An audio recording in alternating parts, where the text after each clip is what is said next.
Ladies and gentlemen, this is day 237 of the Russian invasion, the ninth year of Russia's war against Ukraine. My name is Andriy Shevchenko. On behalf of Mediacentru Ukraine's team, I greet all of the journalists who tell the story of Ukraine's fight for freedom. Today we are talking about the digital services for Ukrainian citizens. I invite here Serhii Orlov, Deputy Minister of Justice of Ukraine, dealing with digital development, digital transformations, and digitization, and we're going to talk about the services that are in his sphere and ministers of justice influence. So, greetings, dear colleagues. Thank you for inviting me here today. And today I'd like to share with you some information about the services already available in Diia mobile application on behalf of the Ministry of Justice and especially within the Lviv region, a recent service that was launched.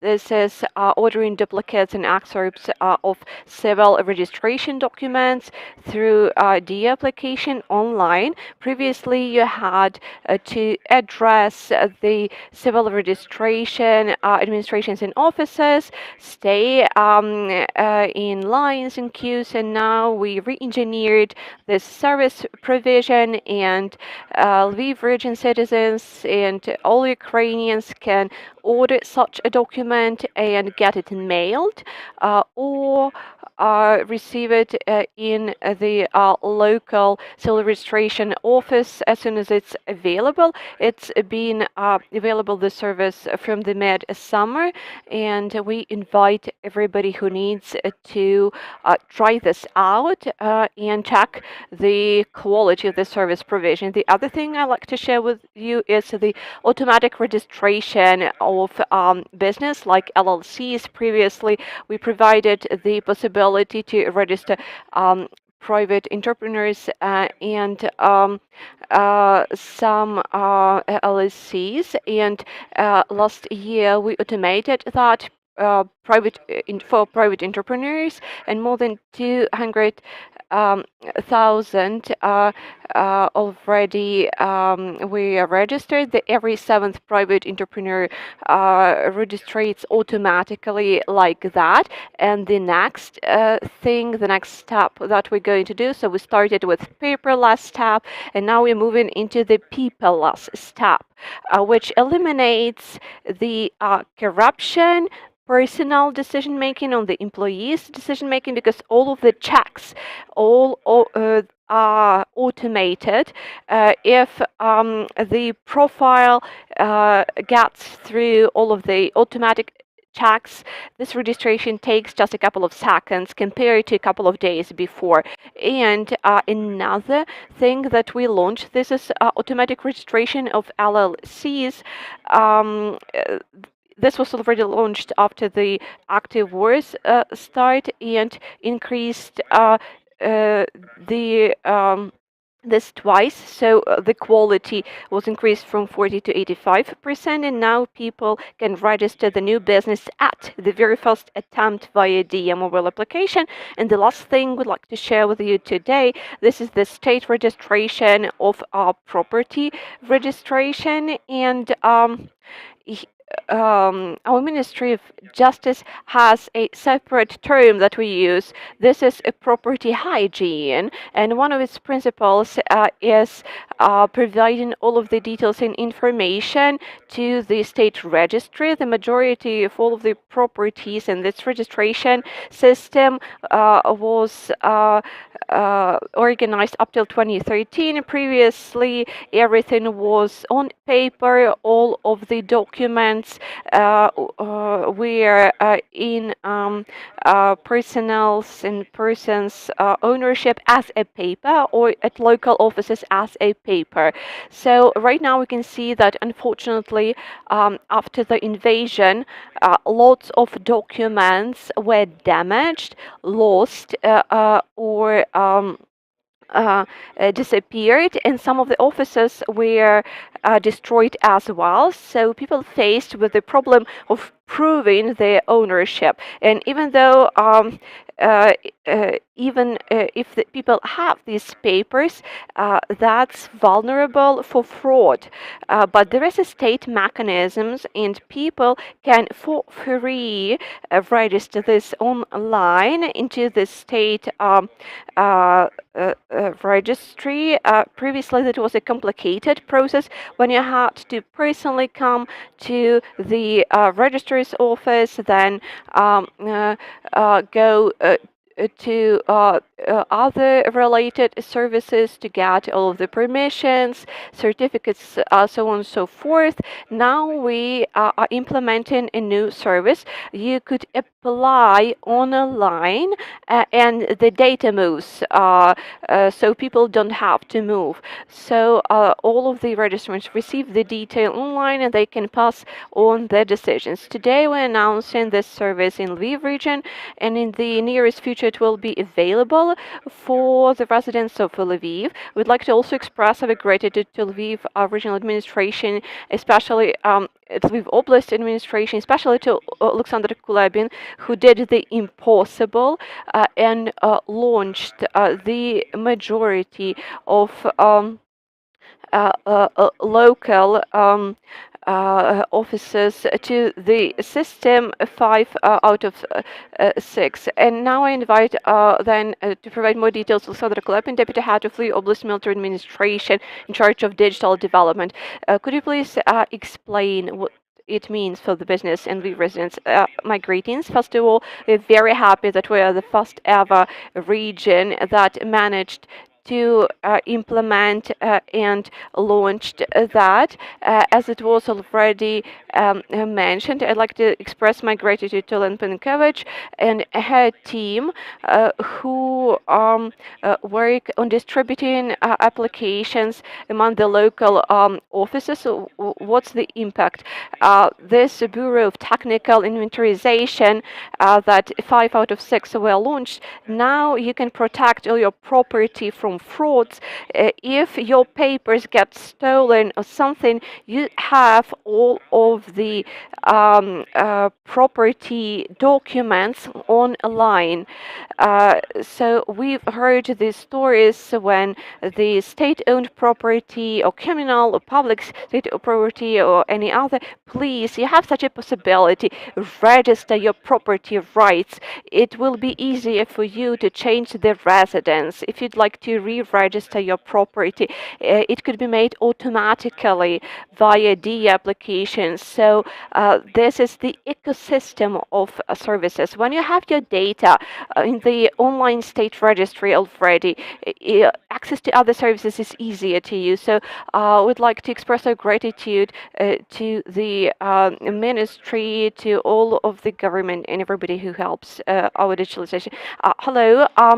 Could you please share, in Lviv region, we already launched the registration in the Lviv region, and we plan to scale it into Lviv. Right now, we are at this stage when we're implementing this project across all of the Ukraine. Lviv was the first region that joined, so we can do this within the Lviv region. We have just some issues with one Bureau of Technical Inventarization. That's the local office, and we are reviewing the leadership of them right now, because that's the issue, because some people just cannot adjust to digitization and changes, and the Sambre Bureau as well, because there are some technical issues, but we hope to fix them at the beginning of the next year or before. And all of the other areas, including in Lviv, can use this service already starting from today, or we have been receiving the first application starting from the day before yesterday, the 15th of the 10th of October, and we're going to express more and share more information about this service. So it's already launched, right? Yes, so that's in beta right now. It's the test, probably. Maybe we would pause that for a moment just for technical improvements and bug fixing, but please feel free to try to use it and to register your property rights. Any other questions? I have a question to how things would be better to answer. What would you say to people who say that we have the martial law and war is not the best time for innovation experiments, especially such complicated systems? Well, that's a very relevant question, and it's being raised constantly from the start of the invasion. All of us understand that we cannot stop the progress because every progress speeds up our victory and works to benefit us. And automation of the services helps to protect citizens that they don't need to spend time, they don't need to go outside to stay in queues to communicate with state government, with the authorities, but that's also a very convenient service for those who were forced to leave their home, their residence, or even their country. So automation of services like that is very important, especially so if the services were already introduced, but we're just renewing them to minimize the expenditures and costs spent. I'd like to also add that today the state prioritizes protection of Ukraine first, and primarily the budget is assigned for this direction. For Lviv, as a so-called rear region, we understand how important it is to launch new things and to be dedicated to the development, because after we've tested this out in Lviv, the other regions get it easier, and it's easier for them to also replicate this service. It does not decrease our defense resilience, it only increases it, because the easiest thing to say is that we are too busy and we're not in the mood to develop. We need to continue the progress and to show success stories when we could improve things for our citizens, for the business, because we will definitely win. And as soon as we do that, we could launch in all of the regions things that were already launched in Lviv. The line of contact or the regions that are near to the front lines, how could they launch that? So this project for the property registration has some preliminary processes that need to be finished first. Owing to Mr. Oleksandr Kulepin, we managed to do this in Lviv fast enough, and now we are working on launching this service in the regions closer to frontline as well. There are two key moments here: connecting the bureaus of technical inventorization and all of the systems. So we need political willingness and technical possibilities for connection. It doesn't require lots of cost or expenditures, just a small amount to buy the equipment for the Bureau of Technical Inventorization, so for these local bureaus. But so that's mostly a technical question for the regions closer to the front line. When we are talking about the occupied regions, that's the question of access to the network, access to Diia application, or receiving the services. If they're not related to physical presence, it could also happen, as long as all of the connections and access to networks is possible. My last question: how did the work of our digital state infrastructure change under the martial law? Basically, from the very first days, basically all of the authorities and ministries focused on securing the data of citizens. We had additional reserve copies to protect the data. We increased the cyber security. Even before the war, we felt the tension, and we had some hacking attacks.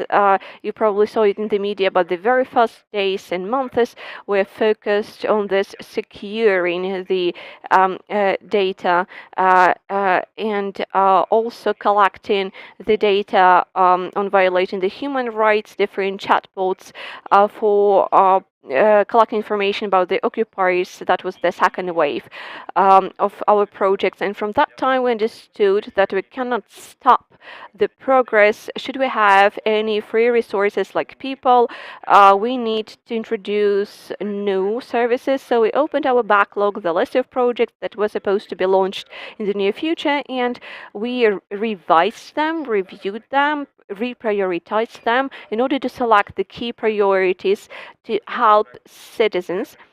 So these projects were reprioritized, and now we have a new roadmap. Thank you. On behalf of Lviv as a region, from the very first days of war, we had two key priorities. The first was helping the central authorities of moving their architecture into the more secure places. And the second thing, our projects that were initiated at the regional level to improve the defense. That was chatbot just like this, something's flying, for Zahid direction, so the west direction, and now it's used across all of the Ukraine, helping our military men to and our army to protect from the air, also sky, improving the capacities of Zahid, the west area, and vision. This is the project in cooperation with the police for video registration to speed up the identification of the enemy groups. So that's for the future's Lviv security as well. This was Oleksandr Kulepin, Deputy Head of Lviv Oblast Military Administration, and Serhii, Deputy Minister of Justice of Ukraine. Thank you for joining us for this briefing. Please stay tuned and stay